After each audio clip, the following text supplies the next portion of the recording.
इस मुल्क में रियासती मशीनरी किस तरह हरकत में आती है, बड़े लोगों का जब नाम लिया जाता है, तगड़े लोगों का, किस तरह कानून को तोड़ मरोड़ के इस्तेमाल किया जाता है। अब इस तमाम तर अमल को लीगल कवर दे दिया जाएगा। हमारे साथ डिजिटल राइट्स एक्सपर्ट फरिया अजीज मौजूद हैं। फरिया, बहुत बहुत शुक्रिया साथ देने का। बीबी, हुकूमत ने ये बिल पास तो करा लिया है, कल भी जॉइंट सेशन है, मगर इस बिल के जरिए झूठी और जाली खबर चलाने वालों के खिलाफ एक क्रिमिनल ऑफेंस के तहत कार्रवाई की जाएगी। हुकूमत जिस रेगुलेटरी अथॉरिटी को कायम करेगी, इसमें अपनी मर्जी के लोग भी तैनात करेगी। सोशल मीडिया कंप्लेंट काउंसिल में भी जो 5 अरकान हैं, ये अरकान भी हुकूमत के मनपसंद होंगे, और इसी तरह ट्राइब्यूनल्स में भी हुकूमत अपनी मर्जी के जज तैनात करेगी। Is this not a complete control of the executive at the moment? देखिए, पहले तो इसमें और मजीद एक ऑफेंस क्रिएट किया जा रहा है फेक न्यूज या फॉल्स इंफॉर्मेशन की आड़ में, तो वो इंट्रोड्यूस किया गया है। उसके बाद डेफिनेशंस वगैरह बदली जा रही हैं। जो चीजें इस कोर्ट्स में चैलेंज होती आई हैं कि थर्ड पार्टी कंप्लेनेंट्स नहीं हो सकते, इदारे या उनके एहलकार कंप्लेनेंट्स नहीं बन सकते, जब किसी इदारे के बारे में अगर कोई गुफ्तगू हो रही हो, तो वो उन्होंने कंप्लेनेंट की डेफिनेशन भी चेंज कर दी है। उनको ये इख्तियार दे दिया है कि वो फाइल कर सकेंगे जो वो ऑलरेडी कर रहे थे, लेकिन अब उसका चैलेंज नहीं हो सकेगा वो कोर्ट में। दूसरा, जो सोशल मीडिया के रेगुलेटरी अथॉरिटी उन्होंने बनाई है, तो वो फिक्स बाकी हुकूमत अपॉइंटमेंट्स करेगी, उनके डायरेक्टिव्स बाइंडिंग होंगे। फिर ट्राइब्यूनल उन्होंने तश्कील दिया है, इसके तहत वहाँ पे उनका अमल दखल होगा, वहाँ पे इंटीरियर का भी रोल होगा, पेमरा को भी लाया जा रहा है। उसके बाद फिर जाहिर है कि ये जिस तरीके से टेक डाउन होगा, उन्होंने और वसी कर दिए हैं कि कौन सी कैटेगरीज ऑफ कंटेंट जो वेग हैं कि आप क्या क्या चीजें बंद कर सकते हैं।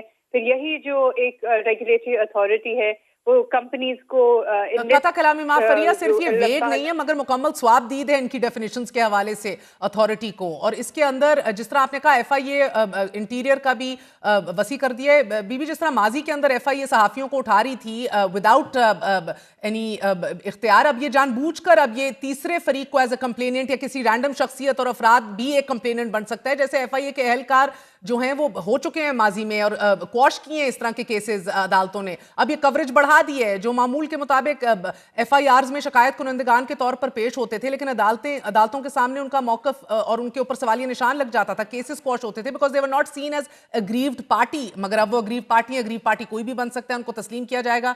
अब इसकी वजह से हम देख रहे हैं कि केसेस खत्म तो होते थे, लेकिन अब ये नहीं होगा। दूसरी चीज जो विच आई वाज नोटिसिंग वाज कि किस तरह एजेंसीज के इख्तियारात भी बढ़ा दिए गए हैं। जेआईटी की तश्कील को सहाफियों के खुद नोटिस केस में सुप्रीम कोर्ट में चैलेंज किया गया था। इस बात की भी निशानदेही की गई थी कि जेआईटी में जो है वो इंटेलिजेंस एजेंसियों की शमूलियत पीका के दायरे इख्तियार से बाहर है, क्योंकि पीका के अंदर सिर्फ और सिर्फ जो है वो कानून नाफिज करने वाले इदारों का जिक्र है, ना कि एजेंसीज का। अब ये कवर भी बढ़ा दिया गया है।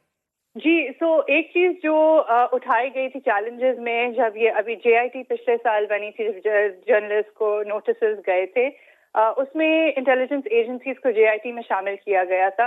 तो वो जो चैलेंजेस थे उनमें ये उठाया गया था नुक्ता कि पीका में ये गुंजाइश नहीं है, पीका में लफ्ज लॉ एनफोर्समेंट का है। तो उसमें भी उन्होंने तरमीम की है ताकि इंटेलिजेंस एजेंसीज के लिए भी उन्होंने वो रूम क्रिएट किया है। तो जो जो चीजें लीगली चैलेंज होती आई हैं, जो कानून में गुंजाइश नहीं थी, उसको अब जवाज बना दिया। फिर ये अब एक आम आदमी और एक सहाफी किन किन बातों पर फंस सकता है? देखें, ये तो हमारी लाइंस क्लियर रही ही नहीं है। आपको पता ही नहीं होता कि आपके खिलाफ चार्ज क्या है, और आपको एफआईआर कब मिलेगी, आप क्या चीज लगाई जाती है, कोई ट्वीट है, कोई चीज आपने कही है। जितने भी आज तक पर्चे कटते आए हैं और ये मुख्तलिफ हुकूमतों के दौर में है, वो आपको एक ब्रॉड के आपकी पूरी ट्विटर प्रोफाइल फॉर इंस्टेंस लगा देते हैं, फिर तफ्तीश के दौरान कोई ना कोई ट्वीट में लाएंगे। तो उन्होंने निशाना बनाया होता है कि इसके पीछे हमने जाना है, वजह और क्या कहा या क्या नहीं कहा वो बाद में चीजें सामने आती हैं। फरिया, इधर जिक्र है अनलॉफुल और ऑफेंसिव कंटेंट से, इससे क्या मुराद है? और फिर फेक न्यूज की क्या तारीफ दी गई है? मेरा मतलब है हम सबको समझ तो लेना चाहिए ना। देखिए, डिफाइन बिल्कुल नहीं किया गया, वो वेग छोड़ दिया गया है। तो वही होगा कि पर्चा कटेगा, उसके बाद तमाम जो कार्रवाई जैसे शुरू होती है कि किसी को आपने अरेस्ट किया है, फिर पेशियां काटेंगे, फिर आगे जिस तरीके से भी केस चलेगा, जो कि आमतौर से पीका के केसेस में होता है। और जो अनलॉफुल कंटेंट की जहां तक बात है, उसमें भी कोई वजाहत नहीं है। और जिस तरीके से ये टेक डाउन रिक्वेस्ट आती हैं पीटीए की भी, अगर आप देखें तो वो सिर्फ ये कहते हैं कि हमारे पास ये इख्तियार है, ये चीज इलीगल है। वो क्वालिफाई नहीं करते, वो ये नहीं बताते कि क्या इलीगल है, उसमें क्या मवाद में प्रॉब्लम है।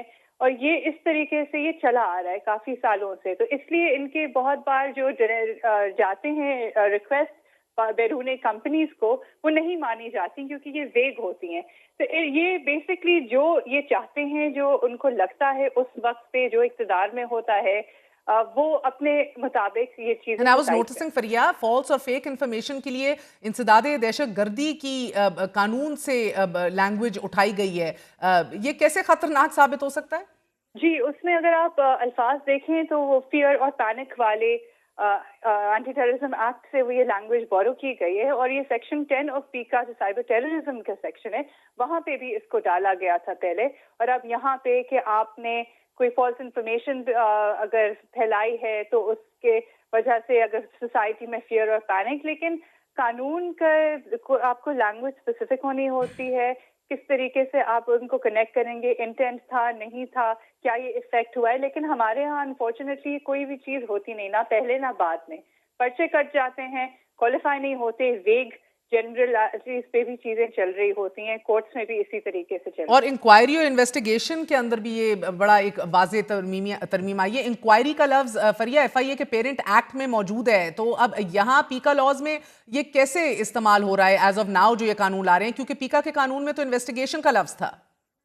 یہ انکوائری کا لفظ جو ہے وہ ایف آئی اے کے جو پیرنٹ ایکٹ ہے 74 اس میں ہے, لیکن اور بار بار ہم نے دیکھا کہ پیکا کے کیسز میں ایف آئی اے یہ کہتی تھی کہ ہم نے انکوائری شروع کر دی ہے, یا وہ سمن آ جاتا تھا.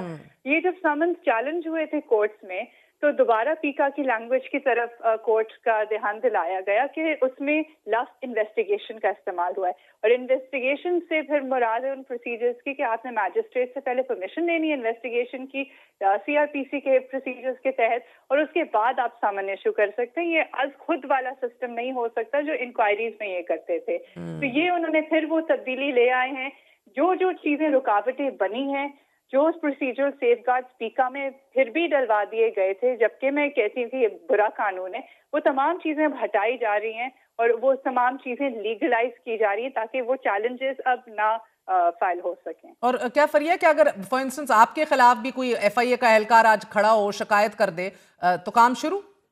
جی بالکل ڈال سکتے ہیں, وہ ڈالتے رہے. اگر آپ ابھی پچھلی ایف آئی آر دیکھیں, اور خاص طور پہ جے آئی ٹی کے جو سمنز گئے ہیں, ایک ان کے اہلکار ہیں انیس الرحمان, جن کا بار بار نام آتا ہے ایف آئی آرز میں ایز اے کمپلیننٹ. تو یہ تو ایک روش رہی ہے کہ ایف آئی اے کے آفیشل یا کوئی تھرڈ پارٹی آپ کے خلاف کوئی چیز دیکھے گی, آپ نے یہ ٹویٹ کیے, آپ نے یہ پوسٹ کیا, تھرڈ پارٹی پوسٹ کر دے گی, یا ایف آئی اے کے کوئی اہلکار. اور ایف آئی اے کو بھی اب ہٹا دیا گیا, اب تو این سی سی آئی اے دوبارہ ڈال دی گئی ہے لیکن کوئی بھی اہلکار ہو وہ کمپلین کر. اینڈ فریہ walk us through the process, complaint کے بعد کیا ہوگا پھر ناؤ؟ پروسیس پہلے تھا کہ پہلے تو اہلکار خیر وہ کمپلین کر نہیں سکتے تھے کسی ادارے کے بہاف پہ, کیونکہ یہ آرگیومنٹ رہے تھے کہ ایک نیچرل پرسن اور جو اگریوڈ پارٹی ہے صرف اس کا اسٹینڈنگ ہے. یہ بھی تبدیلی لے آئے ہیں کہ کمپلیننٹ اور نیچرل پرسن وغیرہ کی پرسن کی ڈیفینیشن بھی چینج کر دی گئی ہے کہ وہ ایک کارپوریٹ باڈی بھی ہو سکتی ہے, وہ ادارہ بھی ہو سکتا ہے, ان کے بہاف پہ کوئی انڈیویجول بھی ہو سکتا ہے. اب وہ کمپلیننٹ بن سکتے ہیں. ایک بار آپ کے پاس اب سمن آ جائے گا, آپ کو پیش ہونا ہوگا تفتیش کے لیے, یا ایف آئی آر کٹ جائے گی تو پھر وہ پیشیاں کاٹنی ہوں گی, بیل کروانی پڑے گی, آپ نے ہر تاریخ پہ وہاں پیش ہونا ہوگا جب تک کہ یہ ٹرائل چلتی ہے, اگر چلتی ہے, کب چلتی ہے. تو یہ جو پروسیس رہا ہے یہ اس میں اب وہ تبدیلی بھی لے کر آئے ہیں کہ, اور دوسری چیز کہ کون سے آفینسز جو نئے ہیں اور پرانے مخصوص آفینسز تھے جو کوگنیزیبل تھے وہ بھی چینج کر دیے. کوگنیزیبل سے مراد یہ کہ وہ خود نوٹس لے سکتے ہیں, ایف آئی آر کاٹ سکتے ہیں, بجائے اس کے کہ پہلے میجسٹریٹ کے پاس ان کو جانا پڑے, پرمیشن لینی پڑے انویسٹیگیشن کی, اور پھر وہ تفتیش کا آغاز کریں. یہ زیادہ سے زیادہ کوشش یہی رہی ہے کہ کوگنیزیبل ہو جائیں تاکہ پاور ٹو اریسٹ امیڈیٹلی ان کے پاس آ جائے پرچہ کاٹ کے.